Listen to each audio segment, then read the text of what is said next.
धर्मराज का स्तूप किन सम्राटों द्वारा बनवाया गया था? धर्मराज का स्तूप का निर्माण करवाया था मौर्य शासकों ने। आंसर है यहाँ पर ऑप्शन डी, मौर्य काल में निर्मित हुए थे ये। मूर्तियों की सतह पर एक विशेष प्रकार की ओप चढ़ाना किस युग की विशेषता थी? तो ये विशेषता थी मौर्यकालीन। आंसर है ऑप्शन डी, मौर्य। अजंता के रंगीन चित्रों का संग्रह 1954 में कहां से प्रकाशित हुआ? अजंता के रंगीन चित्रों का संग्रह 1954 में प्रकाशित हुआ था न्यूयॉर्क से। आंसर है ऑप्शन बी, न्यूयॉर्क। प्रसिद्ध इमारतें और उनके वास्तुकार। राष्ट्रपति भवन के डिजाइनर थे सर एडविन लुटियंस। जयपुर नगर का डिजाइन बनाया था विद्याधर ने। बाहुबली गोमतेश्वर के वास्तुकार थे चामुंड राय। विक्टोरिया मेमोरियल कोलकाता के डिजाइन बनाया था विलियम एमर्सन ने। इंडिया गेट के वास्तुकार थे Edwin Lutyens. Chhatrapati Shivaji terminal जो कि है मुंबई में, उसको बनाया है F.W. स्टीवंस ने, उसका वास्तु डिजाइन बनाया था। और लोटस टेम्पल दिल्ली के डिजाइनर फरीबोज सहाबा।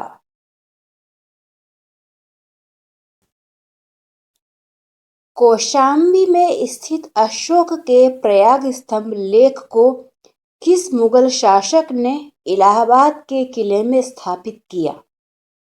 तो इस कौशाम्बी के शिलालेख को इलाहाबाद यानी कि प्रयागराज के किले में स्थापित करवाया था अकबर ने। तो यहाँ इसका आंसर हो जाएगा ऑप्शन डी, अकबर। रुम्मनीदेही स्तंभ किसके शासनकाल का है? रुम्मनीदेही स्तंभ बना था अशोक के शासनकाल में। आंसर है ऑप्शन डी, अशोक। अशोक स्तंभ किसने बनवाया था? अशोक स्तंभ बनवाया था स्वयं सम्राट अशोक ने। इसका जवाब है ऑप्शन सी, अशोक।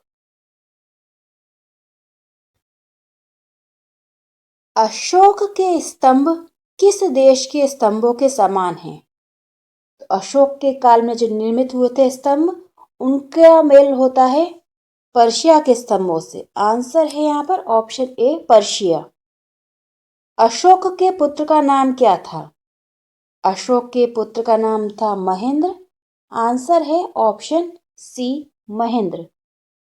पाषाण ग्रह कला का सर्वप्रथम विकास किस राजवंश के अंतर्गत हुआ? पाषाण में जो घर बनना शुरू हुए थे उसका विकास हुआ था मौर्य काल में। आंसर है यहाँ पर ऑप्शन डी, मौर्य।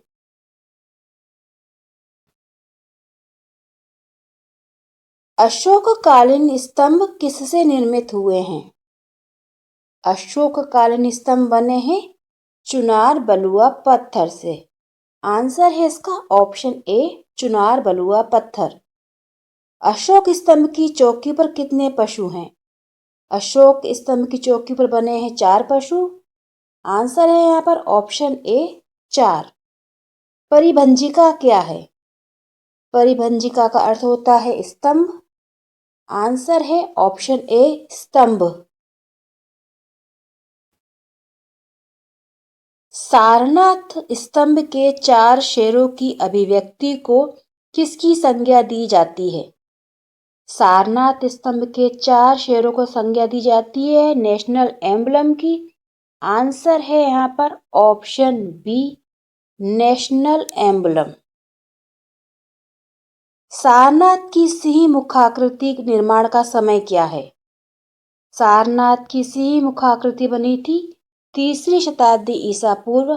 आंसर है ऑप्शन बी, 3री शताब्दी ईसा पूर्व। अशोक के किस शिलालेख पर मयूर की आकृति है? अशोक कालीन नंदनगढ़ के शिलालेख पर है मयूर की आकृति। आंसर है यहाँ पर ऑप्शन बी, नंदनगढ़। चामर ग्रहणी शिल्प किस काल में निर्मित हुआ था? चामर ग्रहणी शिल्प निर्मित हुआ था मौर्य काल में आंसर है यहाँ पर ऑप्शन डी मौर्य। अशोक स्तंभ की चौकी पर जानवरों को क्रमानुसार बताइए। अशोक स्तंभ की चौकी पर सबसे पहले है अंकित बैल, फिर है घोड़ा, फिर शेर, हाथी। आंसर है यहाँ पर ऑप्शन ए बैल, घोड़ा, शेर, हाथी। लाट व परगहा किसके अंग हैं? लाट व परगहा अंग है मौर्य कालीन स्तंभ के। आंसर है यहाँ पर ऑप्शन बी